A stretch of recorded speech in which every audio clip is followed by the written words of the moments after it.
They were still laughing when my father raised his glass. "Ladies and gentlemen," he said, his voice cutting clean through the music like a blade that knew exactly where to land, "this is our family's gift." Every head turned. Every fork paused midair. The chandelier light caught the rim of his glass and made it glow, and for a second, just a second, it looked like something ceremonial, something important. Then he smiled at me. Not warmly, not proudly. The way a man smiles when he's about to tell a story he's told too many times, the kind that always ends the same way. "And this one," he added, tilting his glass toward me, "well, she's still trying to figure life out." The laughter came quick, easy, comfortable. And I felt it land. The ballroom smelled like roses and polished wood, with a faint undercurrent of champagne that had been poured too early and left too long. My brother's wedding had drawn half the county, maybe more. People who had watched us grow up, who had sat in our church pews, who had nodded politely through years of stories they didn't quite question. I stood near the edge of the room, one hand wrapped around the stem of my glass, the other resting loosely at my side. I had chosen a navy dress, simple, clean lines, nothing that asked for attention. I had learned a long time ago not to invite attention in rooms where my father held the microphone. He didn't need one tonight. He never did. "Now, Tyler," he continued, pivoting back toward the groom with a wide, practiced grin. "That boy made me proud from the moment he could throw a football. Discipline, focus, drive everything you want in a son." Applause followed, real this time. My brother laughed, ducking his head slightly, but not enough to hide how much he enjoyed it. He had always worn praise like it belonged to him. "And Karen," my father went on, raising his glass again toward my sister, "smart as they come. Graduated top of her class, married into a good family. What more could a father ask for?" More laughter, more nods, more of that easy agreement that comes from stories told often enough to feel like truth. Then the pause. The shift. I felt it before he even turned. "And Morgan," he said, dragging my name just slightly longer than necessary, like it carried weight he hadn't quite decided how to use. I didn't move, not yet. "She's always been different." A chuckle rippled through the crowd. Our little explorer. No husband, no real plan, always chasing something out there. He waved vaguely as if my life existed somewhere beyond the walls of the room, undefined and faintly amusing. A few people laughed harder this time. Others glanced at me, uncertain. My mother's fingers tightened around her napkin, her knuckles whitening just enough for me to notice. I kept my gaze steady. I had practiced that. Years of it. "Bless her heart," he added, and there it was, the phrase that made everything sound softer than it was. "She means well." That one landed differently, not loud, not sharp, but deep. I let the stem of my glass rest more firmly between my fingers, grounding myself in something physical. The coolness traveled up through my hand into my wrist, steadying the small tremor I refused to show. Not tonight. I wasn't going to bleed for him tonight. I had almost not come. The invitation had arrived in thick cream paper, my sister's handwriting neat and deliberate on the front. No mention of him inside. There never was. Just a simple note. "We hope you can make it." It would mean a lot. I had turned it over in my hands more than once, weighing something that didn't have a name. Obligation, maybe, or curiosity, or that quiet, stubborn part of me that had never quite stopped wanting to walk back into that room and stand there without shrinking. I didn't bring my dress whites. That had been a deliberate choice. No medals, no ribbons, no rank on display. Just the dress, the heels, and the version of me they thought they knew. "Come on, it's just a joke," someone near the front said, half laughing, trying to smooth the edge my father's words had left behind. He nodded, playing along. "Exactly. We tease because we love." The room relaxed. It always did when he said that. It gave people permission to laugh without questioning why. I didn't. Instead, I set my glass down carefully on the table beside me, aligning it with the edge of the linen like I was back on deck where small things mattered. Where control was built from details. Across the room near the cake table, a man in dress whites had gone still. I hadn't noticed him before. Not fully. But now I did. His shoulders squared subtly, his posture tightening in a way that wasn't discomfort, it was recognition. His eyes had locked onto me with a precision I knew too well. I held his gaze for half a second longer than necessary. Then I looked away. Timing mattered. It always had. My father kept talking, rolling into another story, this one about a track meet when I was 14, how I had tripped over the first hurdle and finished dead last. He laughed as he told it, the memory polished smooth by repetition. "Popped right back up, though," he said. "You've got to give her that." More laughter. I could see it now the way I hadn't back then, the way people leaned in, not because the story was good, but because he told it like it mattered, like it meant something about who I was. It had once. It didn't anymore. But he didn't know that. He still thought the story belonged to him. The man in whites moved. Just a step, quiet, controlled. But enough. I felt the shift ripple outward from him before anyone else seemed to notice. A subtle tightening of attention, like the air itself had leaned in. My father didn't see it. He was mid-sentence, mid-laugh, still holding the room the way he always had. Then the man cleared his throat. It wasn't loud. It didn't need to be. The sound carried anyway, low and certain, cutting cleanly through the last of the laughter. "Wait," he said. One word. The room tilted. Not all at once. Slowly, like something heavy had shifted beneath the surface and people were just beginning to feel it. My father paused, glass halfway to his lips, a faint crease forming between his brows. "Sorry," he asked, still smiling, but less sure of it now. The man stepped forward into the light. Up close I could see the ribbons on his chest, the lines of his uniform sharp enough to hold shape even in motion. His eyes flicked to me again, searching, confirming. Then back to my father. "Isn't she?" he began and stopped, as if choosing the exact words mattered more than speaking quickly. The room held its breath. I felt mine catch just slightly in my chest, not from fear but from recognition of something inevitable finally arriving. "Admiral Morgan?" The question didn't rise. It landed. Soft, precise, unavoidable. A fork slipped from someone's hand and struck a plate with a sharp ringing note. The DJ's music faltered, then cut entirely. Conversations collapsed mid-word. My father blinked. Once? Twice. Then he laughed too quickly, too loudly. "Admiral," he repeated, shaking his head as if the idea itself was amusing. "That's a bit generous, son. Morgan's just—" He stopped. Because he was looking at me now. Really looking. And for the first time in his life I saw him hesitate. I lifted my chin just slightly. Not enough to challenge. Just enough to stand where I was. The man in whites didn't take his eyes off me. Neither did the room. And in that quiet, stretching space between question and answer, I realized something with a clarity that felt almost physical. The story he had been telling for years was about to end. The first morning of boot camp didn't begin with light. It began with sound. A whistle that cut through sleep like it had teeth. Metal bunks rattling, boots hitting the floor in uneven rhythm. Someone crying 2 rows down before she even fully woke up. I was already sitting up. Heart steady, breath controlled. Not because I wasn't afraid, but because I had been preparing for this moment for years, long before I ever put on a uniform. "Move," a voice barked sharp enough to make the walls feel closer. "You've got 30 seconds to be on your feet and in formation." 30 seconds. Back home, 30 seconds had meant nothing. Here it was everything. I swung my legs over the side of the bunk, pulled my boots on with hands that didn't hesitate, and stepped into line just as the last second burned away. No one asked where you came from. No one cared. That was the first thing I noticed. It didn't matter whose daughter you were, what story had followed you, what label had been placed on your back and repeated until it felt permanent. Here there was only one question. Can you keep up?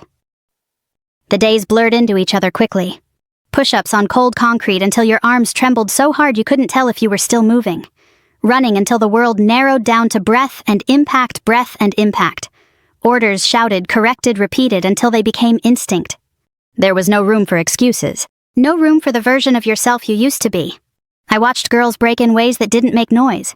One of them, Emily, had been strong the first week, fast, confident. The kind of person who seemed like she belonged here more than the rest of us.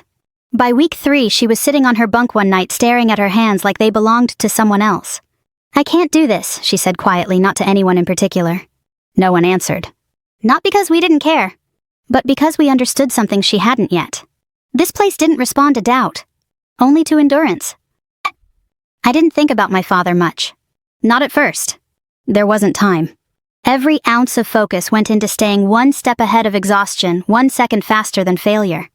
But sometimes late at night when the barracks finally went still and the only sound was the slow, uneven breathing of people too tired to dream properly, his voice would find its way back in. "You never finish anything." It came without warning. Soft, familiar. And for a moment, just a moment, I would feel that old instinct rise up, the one that wanted to argue, to defend, to prove something. Then I would roll onto my side, stare at the thin line of moonlight cutting across the floor and let it pass. Because I wasn't here for him. That was the difference. Every step I took, every order I followed, every moment I didn't quit, it wasn't a response to his doubt. It was a commitment to myself. The first time I realized I might actually belong there wasn't during a test. It was during a storm. We were out on the training grounds, rain coming down hard enough to blur the edges of everything, mud pulling at our boots, gear heavier with every step. One of the girls in front of me slipped, went down hard, her pack dragging her sideways. The line kept moving. It always did. I hesitated for half a second.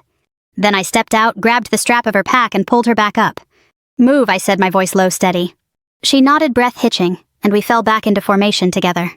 No one said anything about it. But later that night, one of the instructors stopped beside me.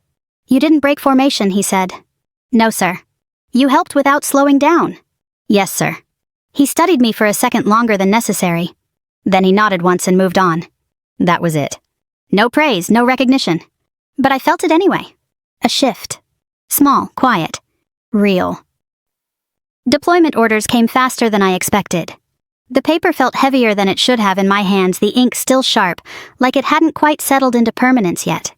Bahrain first. Then the South China Sea. Later, places that didn't need to be named out loud. War doesn't care what your title is. It doesn't ask if you're ready. It just arrives. The first time I saw someone bleed like that, I thought my body would shut down. A Marine barely older than me had gone down, shrapnel tearing through his thigh, the kind of injury that doesn't look real at first. Too fast, too sudden. Training took over before fear could. Pressure. Stay with me, don't look away. My hands didn't shake. Not then. Later maybe. But not when it mattered. He survived. I wrote his name down that night in a small notebook I kept tucked inside my uniform. I didn't tell anyone about the notebook. Didn't explain why I kept it. But it mattered. Because those names, those moments, they weren't stories. They were proof. Not of who I had been, but of who I had become. Years passed. Not quickly. Not easily. Each promotion came with weight, not celebration. Lieutenant. Lieutenant commander. Commander. Captain. Every step earned the same way. Quietly. Without announcement. Without anyone back home watching. And somewhere along the way, something inside me settled. The part that had once needed to be seen grew quieter. Not gone. Just different. I still thought about my father sometimes. Wondered if he would understand any of this if he saw it. Then I realized something that changed the question entirely. He didn't have to understand. The letter about my brother's wedding arrived not long after I made Admiral. I stared at it for a long time before opening it. The timing felt almost deliberate. Like life had decided to test something I hadn't quite finished. I could have ignored it. Stayed where I was. Let the past remain exactly where it belonged. But there was a part of me, the same part that had run through empty streets at 16, that had stood up after falling, that had walked out of that house without looking back, that knew this wasn't about them. It wasn't even about him. It was about closure. Not the kind you ask for. The kind you take. I didn't bring my uniform. That choice mattered. Because I didn't want to walk into that room and force respect. I wanted the truth to stand on its own. Unannounced. Unprotected. Unavoidable. And now here I was. Back in that ballroom. Standing in the same space where his voice had once defined me. Only this time, it didn't. The man in dress whites hadn't looked away. Neither had I. And as the silence stretched, filling every corner of the room, I felt something settle into place with a certainty that didn't need to be spoken. I had finished something. Not for him. Not for them. For me. The silence didn't fall all at once. It gathered. Like a tide pulling back before it decides what it's going to take with it. My father was still holding his glass halfway to his mouth, the smile on his face stretched thin now, no longer supported by laughter. The room had stopped helping him. That was the first real change. No one rushed in to smooth it over. No one filled the space he left open. He looked at me again. Not the way he used to, quick, dismissive, already certain of what he'd see. This time he searched. "You hear that," he said, trying to recover the rhythm he'd always controlled. "Admiral," he gave a short laugh aimed at the man in whites. "Son, I think you've got the wrong person." No one joined him. The man in dress whites didn't flinch. He didn't smile. He didn't apologize. He stepped closer instead. Up close, the lines of his uniform were sharper, the ribbons more distinct. I recognized the posture before I recognized the face, the quiet precision, the way his presence asked for nothing, and commanded everything at the same time. His eyes met mine again, steady, confirming what he already knew. "Ma'am," he said softly, the word landing with weight. "If I'm mistaken, I apologize." He wasn't mistaken. I could feel it in the way the room leaned toward me now. Not loudly, not all at once, but enough. enough to shift the balance that had been set long before I walked through those doors. I set my glass down, carefully, aligned it with the edge of the table like I had done 1,000 times before in places where control wasn't optional. Then I stood. The chair moved back with a quiet scrape against the floor, a small sound that seemed louder than it should have been. Heads turned, some slowly, some all at once. My sister's bouquet dipped in her hands. My brother's smile disappeared, entirely replaced by something tighter, uncertain. My father didn't move. He watched me like he was waiting for the punchline to reveal itself. I smoothed the front of my dress more out of habit than necessity and lifted my gaze. Yes, I said. I didn't raise my voice. I didn't need to. I am. That was it. No explanation, no elaboration. Just the truth. The reaction didn't come as noise. It came as movement. The man in whites straightened immediately, his posture sharpening in a way that wasn't performative, it was instinct. 2 fingers rose to his brow in a clean, precise motion. "Admiral on deck," he said. And then it happened. Not all at once, not perfectly in sync, but unmistakably. One man stood. Then another. Chairs shifted. Fabric brushed against fabric. Older men first, their movements slower but deliberate, their backs straightening as if muscle memory had been waiting for permission. Younger ones followed, not all in uniform, but standing anyway, something in the moment pulling them upright. A wave. Quiet. Unavoidable. Respect not requested. Earned. I didn't move. I didn't return the salute yet. I let it settle. Let the room understand what it was seeing before I responded to it. Because this wasn't a performance. It was a correction. My father's hand trembled. It was small, barely noticeable unless you were looking for it. But I was. The glass tipped slightly, and red wine spilled over the rim, splashing across the white linen tablecloth. The stain spread quickly, blooming outward like something alive, something that couldn't be taken back. He didn't notice at first. His eyes were still on me, trying to reconcile something that didn't fit. "Morgan," he said, my name catching in his throat in a way I had never heard before. "What is this?" The question wasn't angry. It wasn't even accusatory. It was lost. Like a man who had just realized the map he'd been using didn't match the terrain anymore. I held his gaze. For the first time in my life, I didn't feel the need to soften it. "This," I said quietly, "is who I am." He blinked again, slower this time. The laughter was gone from his face. So was the certainty. "You should have told us," he said, the words coming out uneven as if he was reaching for something that would make sense of this. All these years. I let the silence sit between us for a moment. Not out of cruelty. Out of accuracy. "I did," I said. His brow furrowed, confusion tightening his features. "When..." The room leaned in again, not with curiosity this time, but with something heavier. Something that understood this wasn't about rank anymore. It was about truth. I took a breath. Not deep, not dramatic. Just enough. "In every way you weren't listening for." The words landed softer than his had. But they cut deeper. No one laughed. No one moved to rescue him. Even my brother looked away, his jaw set, his shoulders no longer carrying that easy confidence he had worn all night. My sister's eyes flicked between us, her grip tightening on the flowers she no longer seemed to notice. My mother sat perfectly still, her gaze fixed on the table in front of her, as if the world had narrowed down to a single point she couldn't afford to lose. The man in whites was still at attention. Waiting. I turned slightly toward him and gave a small nod. That was all it took. The salutes sharpened. More precise now, more unified. Not out of obligation. Out of recognition. I returned it. Clean, measured, complete. And in that moment the room understood something my father never had. Respect doesn't come from being the loudest voice. It comes from the weight you carry when you finally speak. The salutes lowered. Hands fell back to sides, but no one sat down right away. The silence remained. Not awkward, not uncertain. Settled. Final. My father looked down, then finally noticing the wine spreading across the tablecloth, the stain darkening as it reached the edge. His grip tightened around the stem of the glass, as if holding onto it might steady something else. "It was just a joke," he said, softer now, almost to himself. "You know how we are, we tease." The words sounded smaller this time. They didn't travel. They didn't land. Because there was nothing left in the room to carry them. I met his eyes one last time. It never was. I didn't raise my voice. I didn't need to. I turned before he could say anything else. Not out of anger. Not out of avoidance. But because there was nothing left to finish. The story he had been telling for years had ended the moment the room stopped laughing. And this one didn't belong to him. The room didn't recover. not the way it used to. There was no easy laughter waiting just beneath the surface, no quick pivot back to celebration. The music didn't come back right away, conversations didn't pick up where they had left off. Even the air felt different, heavier, as if something long ignored had finally taken shape and refused to dissolve. I stood there for a moment longer, not because I needed the attention, but because I understood something now that I hadn't before.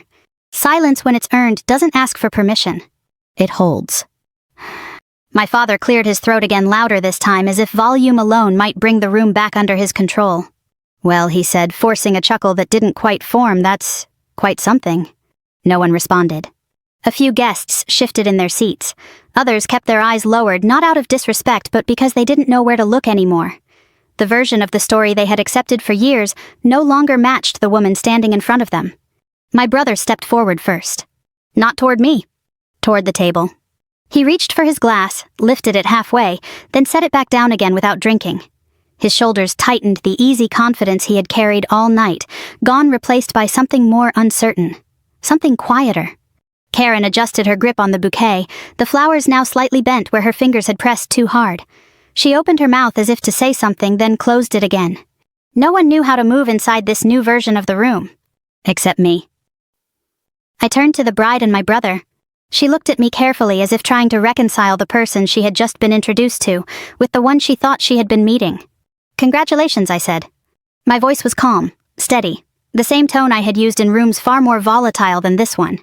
She nodded almost reflexively. "Thank you," she replied, her voice softer than before. My brother finally met my eyes. For a moment something flickered there, recognition maybe, or regret, or simply the realization that there was a part of my life he had never bothered to understand. You should have said something," he said. Not accusing. Just uncertain. I held his gaze for a second. Then I gave a small shake of my head. It wasn't something I needed to say. He didn't argue. He didn't press. Because somewhere I think he already knew. My mother rose slowly from her chair. She didn't rush, didn't draw attention. She stepped toward me with the same quiet care she had always carried, her hands folding together for a moment before reaching out. "I'm proud of you," she said. It was the first time she had ever said it out loud. Not in passing, not softened by apology. Just clear. I nodded once. "Thank you," I replied. There was more she could have said. More I could have asked. But we both understood something in that moment, that this wasn't the place for it. Not now, not like this. Some things take time. Some things need space. And for once, I was willing to let that be enough. Behind her, my father hadn't moved. He stood where I had left him, one hand still wrapped around the stem of his glass, the other hanging loosely at his side. The stain on the tablecloth had spread further, now reaching the edge, a dark line against the white linen. He looked smaller. Not physically. But in a way that's harder to name. The kind of small that comes when certainty leaves you.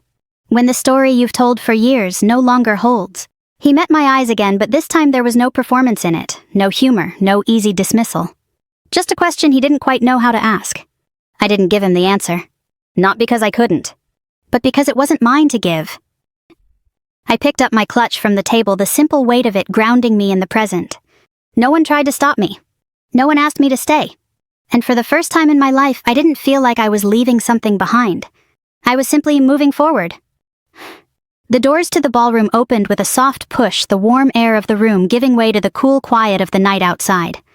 The sound of crickets replaced the low murmur of voices. Gravel shifted under my heels as I stepped out, each movement steady, unhurried. I paused at the top of the steps, not to look back, but to breathe. The night air was different, cleaner, somehow carrying none of the weight that had filled the room behind me. For a moment I stood there listening. Then I heard it. "Admiral." The voice came from the side, low, respectful. I turned slightly. A small group had gathered near the edge of the lot, men and women, some in uniform, others not, but all standing with the same quiet awareness. Faces I recognized, others I didn't. They hadn't come forward inside. They hadn't made a show of it. But they were here, waiting. One of them stepped forward and raised his hand in a salute. Not formal, not rehearsed. Just real. I returned it. Not for the room behind me. Not for what had just happened. But for everything it had taken to get here. As I walked toward my car, the gravel crunching softly beneath my steps, I felt something settle inside me. Not triumph. Not victory. Something quieter. Steadier. Peace. My father had called me a failure. For years that word had followed me, shaped the way others saw me, the way I sometimes saw myself. But tonight it had lost its weight. Not because I had proven him wrong, but because I no longer needed him to be right. I reached the car, my hand resting briefly on the door before I looked up at the dark sky above. There are moments in life that don't come with applause. No celebration, no clear ending. Just a shift. A quiet understanding that something has changed and won't change back. This was one of them. If you've ever been underestimated, if you've ever been the one people laughed at, the one they didn't quite see, the one they thought would never get there, I want to know your story. Leave a comment below and tell me where you're watching from and what kept you going when no one else believed in you. We share stories like this every day, real moments, real journeys, real strength that doesn't always make noise. So if this one meant something to you, stay with us. Subscribe, follow along, and let's keep telling the stories that remind us who we really are. Because sometimes, the quietest endings are the ones that change everything.